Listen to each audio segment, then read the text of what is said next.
Olá pessoal, eu sou o Pacete, esse é mais um episódio do Tech for Business, o podcast e videocast da Sonda Brasil, onde a gente fala de negócio, tecnologia, inovação, arte, cultura, educação, ou seja, todos os temas, porque está tudo muito interligado. E hoje eu tenho um papo com um convidado que já esteve aqui, já fez evento aqui na Sonda, a gente já falou sobre temas relacionados à tecnologia, negócio, e hoje a gente vai se aprofundar um pouquinho mais. Hugo Monteiro, diretor de TI da Steel Lauder, bem-vindo. Deu tudo certo aqui no GC? Deu tudo certo, acertou o nome da empresa que a gente tanto combinou aqui no bastidor. Sorte que teu sobrenome é ok de lembrar. É ok, é isso. Bem-vindo, querido. Obrigado, viu? Obrigado você pelo convite, obrigado a todo o time Sonda aí por mais uma oportunidade de estar aqui, conversando um pouquinho com você a respeito de tecnologia, tendências, mercado, enfim. Prazer enorme estar aqui de novo e vamos lá, bora pro papo. Querido, conta um pouquinho o que faz a Steel Lauder. Provavelmente ela é uma empresa que está muito presente na vida dos brasileiros, né, em alguns segmentos. Quais são essas marcas e como que ela está presente? Boa, eu acho que é importante esse ponto, porque quando as pessoas perguntam para mim, né, onde você trabalha? Eu falo na Steel Lauder, o cara fica brisando assim, fala, cara, mas o que é Steel Lauder? E aí quando eu começo a contar um pouquinho mais do que é o Grupo Steel Lauder, eles começam a se conectar. Então, o Grupo Steel Lauder é uma empresa de 80 anos, aí, um pouco mais de 80 anos, está presente em mais de 130 países, tem mais de 20 marcas, né, dentre as mais icônicas ali, a MAC de maquiagem, temos Clinique, Tom Ford, tem uma área de perfumes também. Já nem precisa mais explicar. E por aí vai, marca de luxo, né? Então a gente se posiciona aí no segmento de beleza de prestígio, então um segmento de luxo. The Ordinary, por exemplo, a parte de skincare, Clinique, La Mer, enfim, uma série de marcas icônicas ali, super importantes. E acho que é uma empresa muito grande, né? Uma gigante aí do mundo da beleza, fatura 14 bi de dólares por ano. Então, eu acho que aí vai um pouco do papo que a gente vai bater hoje, muito focado nesse segmento, né? Dar um pouquinho desse tratamento de beleza para vocês. E eu espero que até o fim do podcast você esteja já com a tua assinatura olfativa, que é um termo que a gente usa ali, que não é uma fragrância. Você tem que ter a tua assinatura olfativa no ponto. Eu gosto desse assunto, inclusive. Eu não vou para esse assunto, mas é extremamente complexo, né? Você ter a forma como você trabalha uma fragrância, como você desenvolve, como você junta os elementos aí. Eu consigo juntar a inteligência artificial com esse assunto, viu? Mas, querido, para além disso, me fala um pouquinho dessa indústria. O que está acontecendo com ela? O nosso recorte aqui ele é sim negócio de tecnologia, mas no teu caso específico, tudo vem da mudança do consumo, né?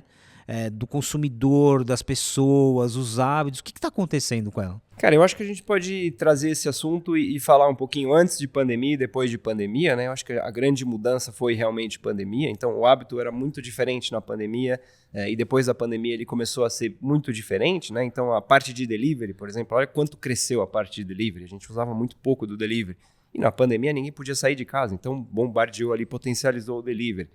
No mercado de beleza e principalmente no mercado de cosméticos, você tem muito aquela questão do serviço, né? Você vai lá para escolher o tom certo da tua pele, então a proximidade na loja ela é muito importante. E a pandemia afastou isso, né? E o que aconteceu, né? E aí o lado bom depois da pandemia, a gente começou a criar ferramentas, né? E aí também potencialização ali da IA, de tentar fazer essa personalização ou essa cerimônia, vamos chamar de cerimônia, digital. E aí que vieram todas as implementações que a gente tem hoje, né? Por exemplo, o Virtual Try-On da MAC, que é um aplicativo onde você consegue selecionar ali a cor do batom, o tom da pele ali na maquiagem, na base.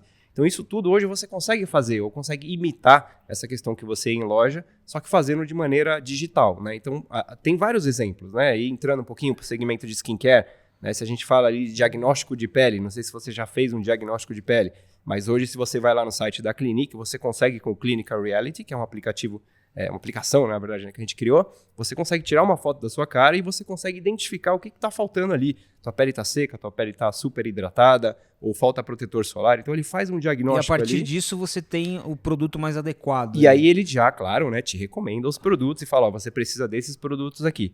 Então isso tudo, né, potencializou muito mais com a falta, né? Eu não tinha mais como fazer isso na loja. Então o time de tecnologia tinha que dar uma solução para isso.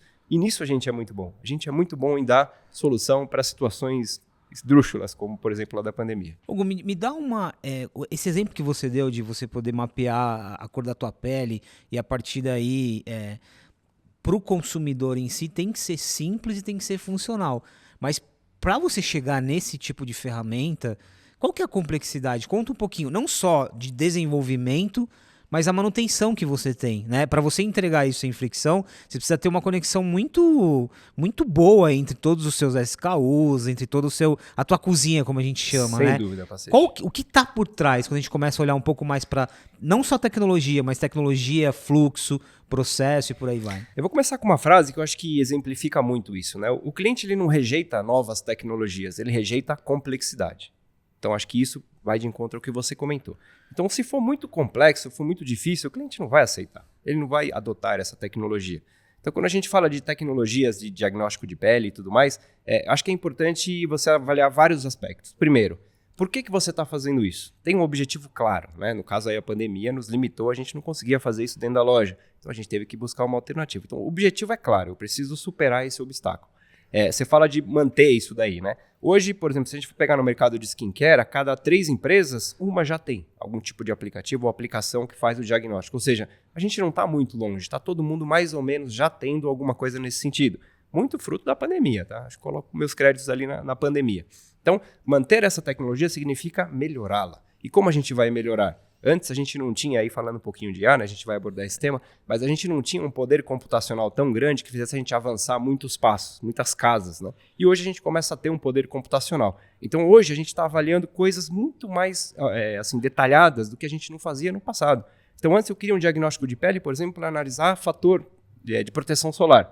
Qual o fator de proteção solar que você precisa? Era isso. E hoje não. Hoje eu consigo sentir se a tua pele está ressecada, se ela precisa de protetor solar, várias outras coisas. Número de variáveis aqui. Então a gente vai agregando variáveis que antes eram mais difíceis da gente coletar, da gente mapear e da gente trabalhar. E hoje, com o poder computacional, por exemplo, da IA, a gente já consegue chegar até esses níveis de detalhe. Então, eu acho que a tendência, né, para o futuro é a gente ir detalhando cada vez mais fatores que a gente não conseguia lá atrás por deficiências mesmo de técnicas, de infraestrutura. Agora, para além desse lado de oferecer uma conveniência ali para o consumidor, você está recebendo muita informação. Vamos deixar claro aqui que é uma informação de jornada, né? Sensível, não é, uma informação sensível, porque tem dados de cliente. Mas, por exemplo, hoje você consegue cruzar essa informação e de forma muito assertiva oferecer de fato o que aquela pessoa precisa. Sim, e aí sim. mas para você isso te ajuda, inclusive, considerando o Brasil, a complexidade que tem no Brasil, isso te dá muita inteligência para devolver esse valor agregado, né? Sem dúvida. E acho que vai um pouquinho pela linha do famoso data lakes que a gente comenta por aí, né? Então, assim, informação ela existe e ela é muito grande, muito variada, né? Então, acho que a grande sacada é como eu vou pegar toda essa informação, eu vou cruzar os dados e eu vou gerar, por exemplo, recomendação de compra. Vamos falar de um tema específico. Posso pegar esse mundo de informação e posso recomendar ou ser mais assertivo na recomendação para o meu cliente. Então eu sei o dia que ele faz aniversário, porque ele já se cadastrou lá no meu programa de fidelidade e tudo mais. Eu sei o que ele comprou nos últimos tempos, eu sei o que ele gosta, ele veio na loja, ele fez um serviço. Então se eu juntar tudo isso e jogar lá dentro de uma IA, por exemplo, que é o que a gente faz hoje em dia, né? Por trás tem uma IA rodando, analisando esse volume enorme de dados, ele vai sair com uma recomendação e eu vou lá no WhatsApp, no final da conta, o que é? O WhatsApp vai mandar uma mensagem para o cara falando, olha, tá aqui o que você precisa ou essa é a minha sugestão para você. Então o vendedor ele fica muito mais assertivo. E quando a gente fala de assertividade de vendedor, a gente está falando de conversão, Pacete. No varejo, conversão é um tema muito importante. Como é que eu consigo converter mais? Porque eu consigo fazer 10 interações com esse cliente, mas dessas 10, quantas eu consegui realmente converter em venda? Né? E outra, né? A gente vai falar de repente no final ali de LGPD.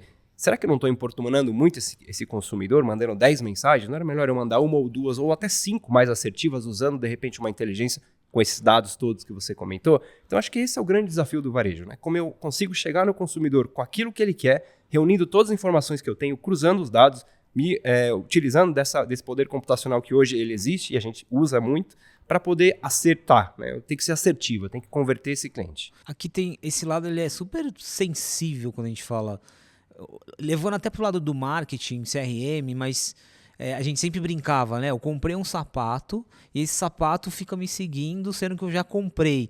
Hoje a gente tá muito mais assertivo, melhorou muito, mas é o que você falou, às vezes você do seu lado, você acaba, se você não tem assertividade, você investe um dinheiro em algo que vai incomodar o consumidor. Que não tem conversão.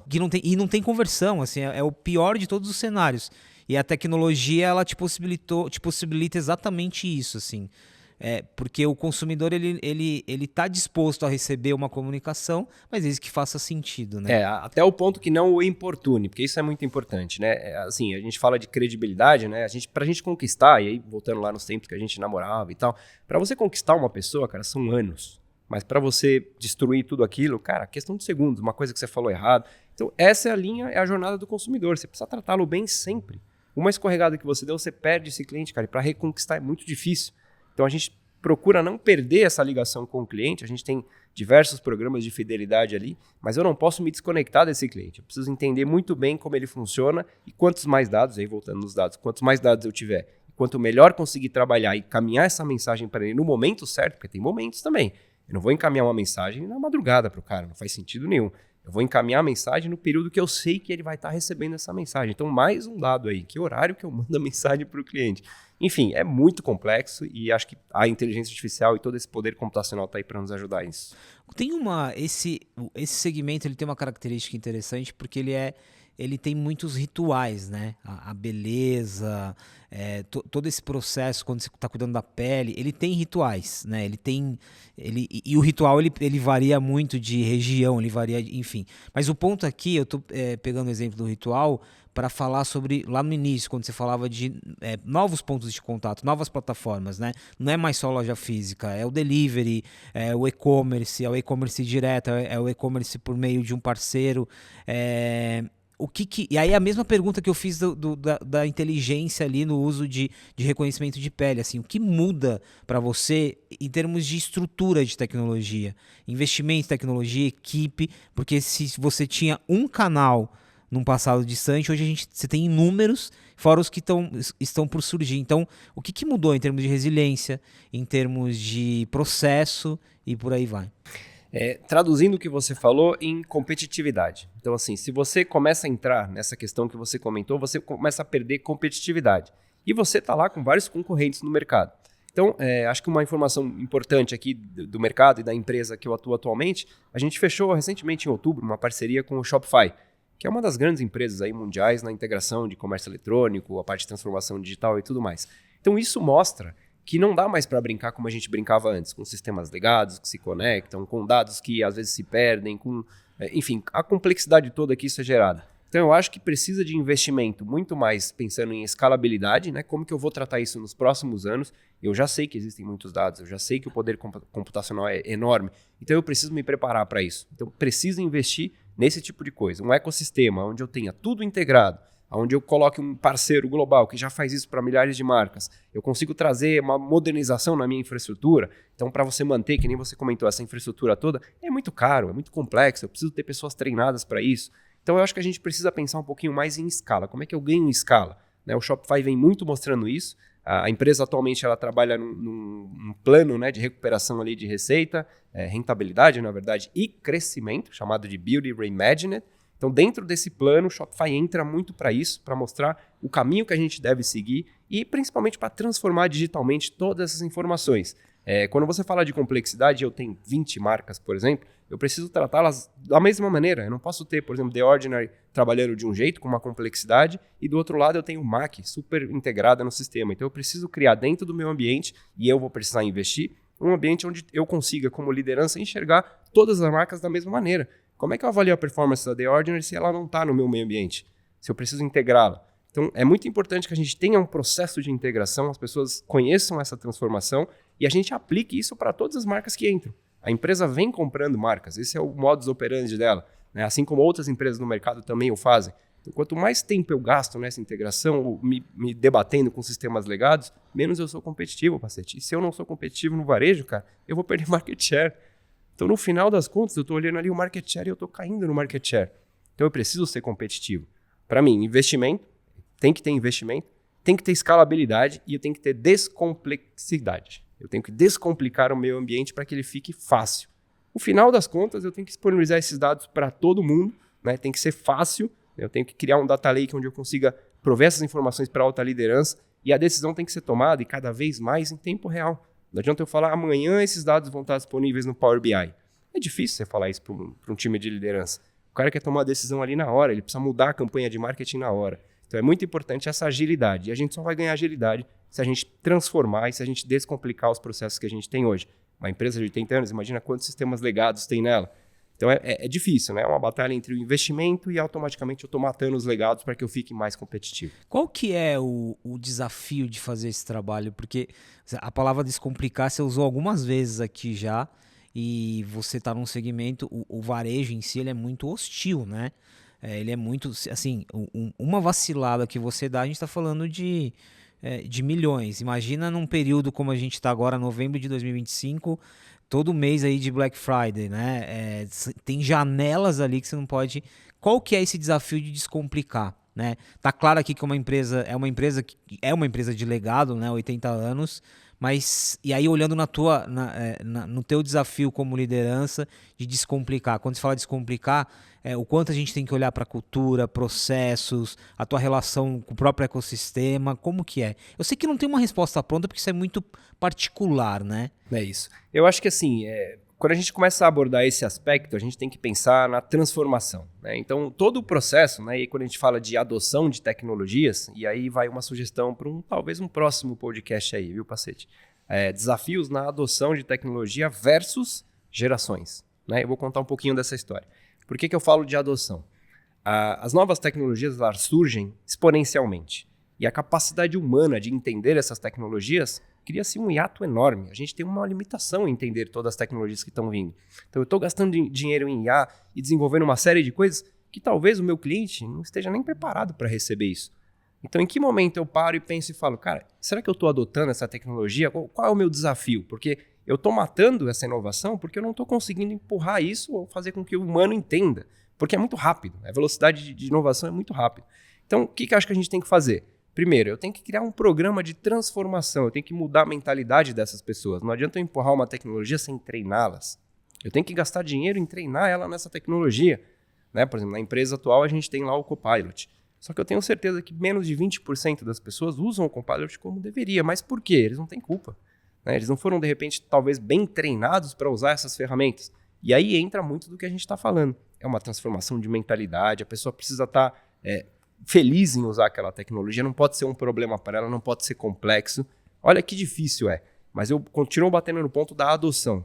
Talvez a gente não esteja preparado para, né, entrar nesse mundo geracional, principalmente, né, se a gente, dado importante aí para você, 25%, a taxa de adoção, né, de novas tecnologias nos boomers, baby boomers, é de 25%, ou seja, 1 em 4. Só que esses mesmos boomers, que tem 1 em 4, né, 25% de taxa de adoção, são os caras que gerenciam o orçamento de investimento em novas tecnologias, cara. Olha que paradoxo. O cara que tem 20%, 25% de adoção, ele é o cara que gerencia, no final ele assina o cheque se vai investir ou não em tecnologia. Isso gera um desafio até de tempo na hora de você ter uma interlocução ali. Exatamente. Também, né? Então, assim, o cara está assinando o cheque, mas ele não consegue adotar, ele não tem a capacidade humana de adotar. E aí, quando você sobe, por exemplo, para o X, eu sou X, por exemplo, né? Quando você sobe para o X, já vai para 40. Então, a taxa de adoção de novas tecnologias na geração X é 40. E aí, quando você vai para Millennials e Gen Z, é 50, 60. Olha só que diferença que é. Então, se você não está preparado para receber todo esse tipo de tecnologia, você está gastando dinheiro, cara, em coisa que não vai ser efetiva. A gente vê notícias da NVIDIA aí, mas a NVIDIA, será que é tudo isso? Será que é bolha? Cara, a NVIDIA é uma potência. Só que será que a tecnologia que ela está provendo, ela está entrando realmente? Ela está tendo algum benefício? Eu acho que aí vale um ponto muito de discussão, né? Essa adoção, como é que a gente faz essa adoção se tornar menos friccionosa, sabe? A gente tem que ter menos dificuldade em entender essa tecnologia ou, de repente, dar um passo atrás. Essas que a gente já lançou, vamos ver como é que ela está sendo adotada. E muitas empresas não fazem isso, simplesmente, vamos lançar um chatbot porque todo mundo tem chatbot. Cara, qual o benefício desse teu chatbot? Realmente tem benefício? O teu cliente vai entender isso? Qual que é a geração que está o teu cliente? Eu acho que é um aspecto muito maior, cara. Aí vale talvez uma discussão para frente. Tem um lado aqui, enquanto você falava isso, eu tô lembrando do QR Code. É um exemplo muito simples, mas que tá na essência, que por mais que o Brasil seja conhecido por ser early adopter e tal, isso é até uma página, né? Porque a gente também tem um lado de resistência que depende muito, não generalizando, mas o geracional conta muito. Mas por que eu tô lembrando do QR Code? Às vezes você tem a tecnologia, mas ela não está pronta para o momento. Às vezes você tem um momento que não tem a tecnologia. E disso depende o QR Code, por exemplo. Quanto tempo que a gente não levou ali, né? Nossa, mas que é isso? Né? E vai, não vai, parecia que era uma coisa ali. E hoje, né, a gente basicamente, nossas relações por QR Code de uma forma super orgânica. Não, puxando do passado, por exemplo, né? Não sei se é da tua época, provavelmente não. Mas a gente, quando saía de casa, a gente, para ir para algum lugar, né? Meus avós, e eu lembro disso muito bem, a gente parava na rua e perguntava, cara, onde fica a rua, não sei das quantas. Aí o cara, tá vendo aquele posto ali, ó? Pergunta lá no posto, porque eu não sei direito. Aí o cara indicava o posto. Esse é no posto, né? O famoso posto Ipiranga, provavelmente veio daí, né? Pergunta no posto Ipiranga. Aí o cara ia no posto. Aí onde é a rua? Não sei. Ah, então você vai aqui, terceira esquerda. Aí você vai chegar na praça. Cara, quando você chegar na praça, você vira à direita. Vai ter uma igreja segunda esquerda. Você ficava com aquilo na cabeça. Peraí, segunda esquerda, terceira direita. E aí você parava de novo, provavelmente. E aí a gente... Até você chegar lá, você perguntava para 5 pessoas. E aí a evolução disso é assim. Aí surgiu o Guia São Paulo. Não sei se vocês lembram. Guia São Paulo 4 Rodas. E aí o Guia São Paulo 4 Rodas era um livro, né? Tinha todas as ruas, só que você ia lá no índice e falava, onde tá essa aqui? Tá na página G48. Aí você, G48. Eu tava aqui. Só que aí virava aqui e já mudava. Não continuava pra esse lado. Aí você tinha que ir de novo. Imagina a dificuldade que era isso. E talvez uma década, a gente com Guia São Paulo. E aí veio os Garmin, os GPS. Não sei se você lembra. O GPS no carro, só que tinha que atualizar aquele negócio. E se você compara com os maps de hoje, era bem que era o rascunho do Waze hoje. Mas eu tinha que atualizar esse cara toda hora e era difícil porque não tinha internet. Aí veio a internet, aí veio o Waze, cara. E hoje você não sai de casa sem o Waze, eu não sei você, mas hoje a gente não sai de casa sem o Waze. Nem que seja para consultar o trânsito. Fala, cara, deixa eu ver como é que tá o trânsito aqui. E aí eu desvio o caminho. Mesmo para caminho recorrente. Mesmo para caminho recorrente. Você quer ver como é que tá o trânsito. O teu interesse agora não é mais acertar o caminho, porque ele te dá o caminho. Agora você quer ver outras coisas, que nem a gente tava falando de dados, né? Hoje eu quero ver onde tem trânsito, tem acidente, quanto tempo vai demorar. E aí eu mando lá, vou chegar às 9h02. Quantas vezes você recebeu isso na mensagem? Eu estou atrasado, mas o Waze está dando 9h02. Virou jargão, cara. A gente coloca lá, o Waze está dando, porque ele vai acertar no final. Hugo, aqui tem uma reflexão muito importante para quem lidera, especificamente para líderes que estão olhando muito para tecnologia, para investimento, para orçamento, porque o que você está deixando claro aqui é, Pacete, a leitura ela não pode ser da tecnologia ou da ferramenta, ela tem que ser muito do que está por trás de tudo isso. Primeiro, o meu consumidor. Segundo, o meu desafio de negócio. Inclusive, a opção não, mas a escolha de não investir em tal tecnologia nesse momento, ela também é válida, né? Porque a gente fala muito sobre o hype, sobre a euforia. No fim, é muito sobre foco aqui o que você está falando, né? Se a gente for avaliar, por exemplo, as tecnologias do futuro, as tecnologias que a gente deveria usar, né? Então, no mercado de varejo, de luxo, segmento de beleza. Então a gente fala muito de IA generativa. Pô, IA generativa, então a gente tem lá o chatbot, que ajuda o vendedor na recomendação de venda. A gente tem lá o suporte, né? Hoje da Estée Lauder é feito através de uma ferramenta de chatbot. Então eu vou primeiro ali no digital first, tento resolver o meu problema e depois eu avanço e de repente cai no atendente, mas como último recurso. E aí eu tenho, por exemplo, tecnologias super disruptivas, por exemplo, blockchain. E aí você fala pra mim, pô, blockchain dentro de mercado de cosméticos? Sim, cara. Hoje o luxo, Pacete, eu vou te dar 3 letrinhas ali. PES. Hoje o luxo, ele vem do PES. P-E-S. P de personalização. O que é o luxo? Eu quero ter um produto personalizado. Esse produto tem que ser diferente, cara. Ele tem que ser só meu, personalizado. Eu coloco o nome, eu faço o que eu quiser nele. E é igual aos nossos pés, cara. Né? Hoje, a personalização do pé, você pode pintar unha, você pode não pintar unha. Então faz um comparativo ali com o pé. O E, exclusividade. Eu tenho que ter essa exclusividade. O meu produto, porque eu paguei caríssimo nele, é só meu. Né? Que nem a gente comentou aqui da Le Labo. Le Labo hoje é uma marca de perfumes onde eu consigo colocar um nome, consigo colocar uma mensagem. Eu faço o frasco personalizado, ele é só meu. Ou eu posso dar de presente, escrevo uma mensagem, eu te amo, e dá para sua namorada. Então assim, a exclusividade ela é muito importante. E é igual o pé, cara. Cada pé da gente é exclusivo. Né? O seu pé é diferente do meu, que é diferente do dele, que é o diferente de todo mundo. E aí o último ponto de sustentabilidade. Hoje, o cara que compra luxo, ele quer entender se essa embalagem que eu comprei, se a empresa tem um plano de descarte dessa embalagem. Porque a sustentabilidade disso é muito importante. Então eu preciso ter um plano, eu preciso mostrar para o meu consumidor de luxo que eu sim tenho um plano, que eu não agrido o meio ambiente. E aí entra o blockchain. Aonde entra? Fazendo todo o tracking dessa cadeia de valor. Né? Então se eu vou lá para o meu cliente e consigo empurrar uma tecnologia que mostre para ele que toda essa cadeia está mapeada no blockchain, isso é um valor agregado. Poucas e ele vai adotar usam. Sem nenhum problema. E ele vai adotar. E é moderno, e é Gen Z, e é Millennial. Então, assim, eu acho que a gente tem que navegar nessas tecnologias de acordo com a absorção e a adoção. Né? Então, a gente tem algumas batidas, que nem essas que eu já te comentei, outras menos, outras talvez aí ainda em tendência. Isso tudo assim, não tem uma, que nem você falou, não tem uma resposta certa, mas eu preciso entender. Né? Eu preciso entender aonde eu gasto, aonde eu não gasto. Às vezes eu gasto errado, às vezes eu não gasto, mas deveria ter gasto. Então, é difícil, assim, não é super fácil.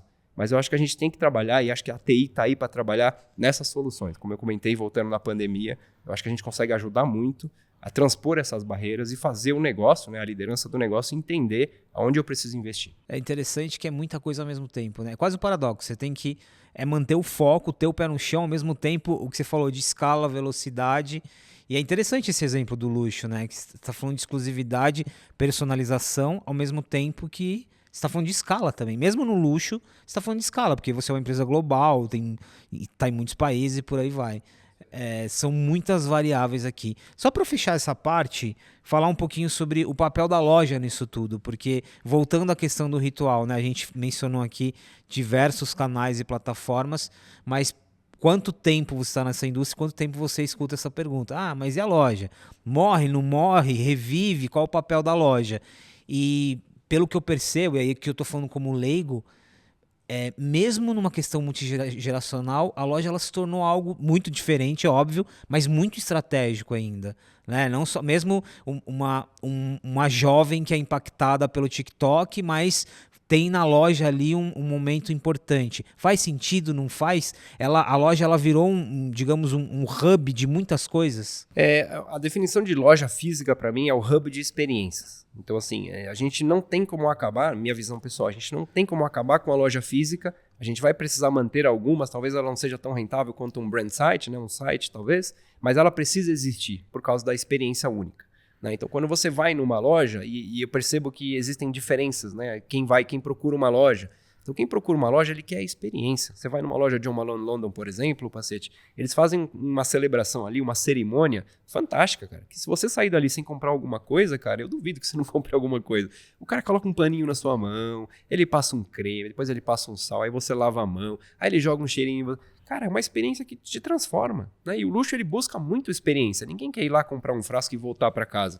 O cara quer contar pro amigo dele, cara, eu fui na John Malone London, cara, o cara fez um tratamento comigo, eu saí cheiroso, saí lá fora, o manobrista falou, nossa senhora, tá muito cheirosa. É isso que ele quer sentir, cara. Ele não quer comprar um frasco de perfume e ir embora. Então, acho que a experiência nunca vai morrer, Pacete. Para mim, a loja física sempre vai aumentar. A gente pode avaliar a quantidade de lojas físicas. O Brasil é muito grande, que nem você comentou. Faz sentido eu ter uma no sul, uma no norte, né? De repente, eu tenho essa polarização. E aí eu começo a fazer as experiências acontecerem no virtual, que aí eu atinjo a geração Z, eu atinjo outras gerações, ou não. Ou, de repente, o meu investimento é com loja física. Muito se falava depois da pandemia, loja física vai acabar. NRF, né? Grande tema da NRF. Não, loja física vai acabar. Olha aí um monte de loja física. Olha aí Estée Lauder abrindo a MAC, abrindo um monte de quiosque, um monte de operações. Então não vai acabar. Né? Não vai acabar definitivamente, para mim, o hub de experiências. E é importante a palavra experiência que você falou das lojas pós-pandemia, né? Experiência no sentido eventos, por exemplo. Hoje, olha como os eventos estão lotados, shows, outros eventos esportivos também, o quanto que a gente, quando a gente achava que ia ser um contexto, na verdade a gente está buscando exatamente outra coisa. Isso é bem interessante. Só fechar essa parte multigeracional que você mencionou, agora olhando um pouquinho mais para o consumidor, né? A gente olhou o multigeracional em termos de adoção, um pouco olhando para a tua cultura. O consumidor em si, né? De novo, quando a gente fala de geração, não dá para generalizar, mas você tem traços ali. Hoje, onde está mais o seu desafio? Tá em falar com uma geração que não está tão digitalizada, ou é o contrário, ou é falar com uma geração que está muito digitalizada, um pouco de tudo isso? Como que você levaria isso para... Eu iria na última, um pouco de tudo isso, né? Porque a gente tem a geração chegando, né? Muito integrado na tecnologia, mas ao mesmo tempo, o meu cliente, por exemplo, da marca Estée Lauder, ele é um pouco maior senioridade, né? Talvez dos 40 aos 60 anos, que talvez não é muito adepto, né? Que nem a gente comentou ali, os boomers, 25% apenas tem essa taxa de adoção de tecnologia. Então eu preciso trabalhar em todas as frentes, né? Eu não consigo falar para você, eu vou trabalhar só nessa frente porque o Gen Z tá vindo forte. Não, mas eu não posso esquecer o meu cliente. Esse é o cara que me sustenta, esse é o cara que eu tenho fidelidade. Então a gente precisa atacar todos eles de uma maneira inteligente, eu diria. Então eu vou olhar o que esse cara tem, como é que eu me conecto com ele. É por WhatsApp? Talvez não seja por WhatsApp um boomer, mas talvez o Gen Z não fale diferentemente de WhatsApp. Talvez eu não consiga encontrar o Gen Z porque ele está sempre fora, ele vai estar nunca na minha loja. Então não adianta eu fazer uma coisa que ele vai ter que prender o cara dentro da loja. Então assim, a gente tem que usar toda a inteligência que a gente tem, usar todas as ferramentas, usar muito percepção também. Às vezes a percepção nossa é que isso acontece. Sai no mercado, cara, dá uma passeada no shopping, vê como que isso funciona lá. Né? Outro dia eu fui na Sephora com a minha filha, um monte de criança fazendo aniversário, cara. Você já viu falar disso? Aniversário dentro da Sephora? Tava as meninas tudo se maquiando, mó beleza, cara. Virou um buffet, você faz aniversário. Sephora. Isso então, tem muita influência das redes sociais, especificamente do TikTok. Total, o TikTok vem forte nisso. Então, assim, hoje a Sephora aluga espaços, de repente, ali para fazer festa de aniversário de criança, cara. Não era um negócio que eles pensaram lá atrás. Só que isso vai vender um monte de produto. E é algo que não estava numa camada óbvia, se você olhasse alguns anos atrás, estudando o mercado, conhecendo do mercado, poxa, isso vai acontecer. Não tinha nem ideia que isso fosse acontecer, né? Então são coisas que a gente vai vendo, vai sentindo a percepção que a gente tem, e aí muito também do que a gente observa, né? Muito observacional, né? O TI, ele consegue ajudar nesse sentido, e a gente consegue propor soluções, né? Então eu acho que assim, o mercado de varejo principalmente, ele corre de uma maneira às vezes que a gente não consegue mapear, a gente não consegue traçar ali uma tendência, mas a gente vai analisando e vai descartando algumas coisas. Então acho que a grande inteligência é em descartar. O que eu consigo descartar agora é porque eu sei que isso não vai colar, isso não vai ter uma adoção boa. Então eu consigo influenciar a decisão também da liderança, dizendo, cara, isso daqui não me parece ser algo que eu consiga praticar, né? Não vai ser escalável, isso aqui vai morrer em X anos. Então a gente consegue influenciar de certa forma. Mas a tendência, ela acontece no TikTok, de repente vem outro TikTok aí pela frente. A gente tem que estar sempre atento às tendências. Eu sempre uso o exemplo da minha mãe. Minha mãe tem 75 anos. Minha mãe, o conceito de internet para ela não faz sentido, mas pandemia, ela começou a usar o WhatsApp. E agora o hobby dela é comprar pelo TikTok Shop. É impressionante. E essa é uma variável que, de novo, né? Como que você ia mapear isso? Né? 75 anos do WhatsApp, e quem iniciou minha mãe no TikTok foi meu sobrinho de 6, isso também é bem curioso. E ela tá ali, ela tá em 2 plataformas potenciais de conversão. Isso é muito interessante. Eu gosto quando você fala um pouco do...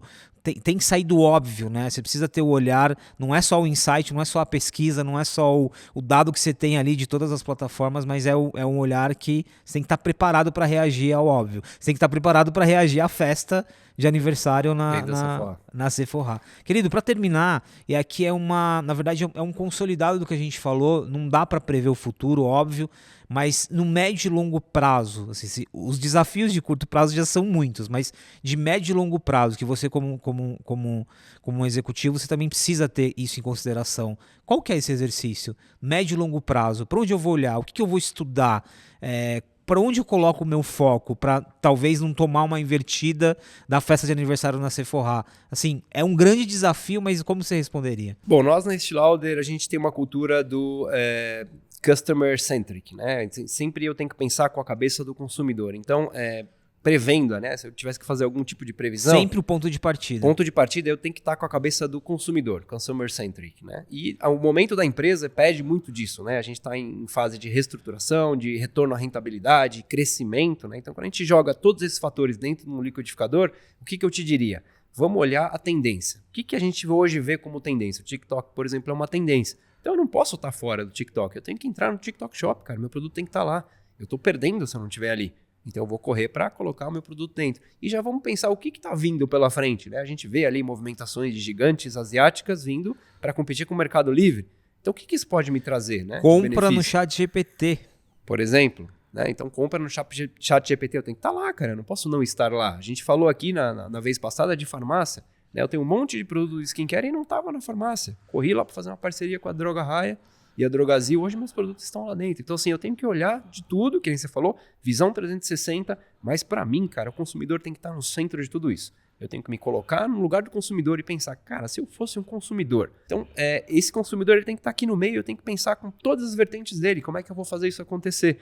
Então, assim, acertar uma previsão para aqui 5 anos nesse mercado de varejo é muito difícil. Mas o que eu posso te dizer, se você tiver com a cabeça no consumidor pensando como ele, a chance de você acertar é muito grande, Pacete, eu não tenho dúvida. E é interessante, porque a gente sempre acaba indo para esse ponto, né? O consumidor no centro, mas entre teoria e prática é muito desafiador, né? Porque pensar como consumidor aqui, a gente está falando de zilhões de variáveis, momentos, jornadas e por aí vai. Querido, obrigado por voltar aqui, né?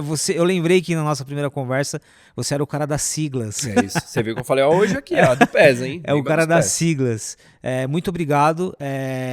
Acho que tá muito claro aqui. Eu gostei, acho que de vários pontos que a gente conversou, esse olhar do foco, né, da resiliência, de ter também o sangue frio de não é esse o momento ou é esse o momento, faz muito sentido.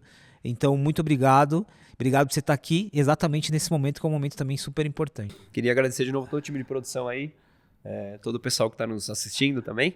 Espero que seja um episódio de sucesso, número 22, um número bom aí também. Vamos que vamos, Pacete. Obrigado. Muito bom, valeu, querido. Conversei com o Hugo Monteiro, diretor de TI da Estée Lauder, falando aqui um pouco da indústria de beleza, mais do que a indústria da beleza, né? Várias camadas aqui. Você que chegou agora, tem uma temporada inteirinha aqui, uma não, 2 temporadas para você maratonar, e você que está sempre com a gente, muito obrigado pela presença no Tech for Business, negócio, tecnologia, inovação e todos os assuntos relacionados a esse mundo. A gente se encontra no próximo episódio.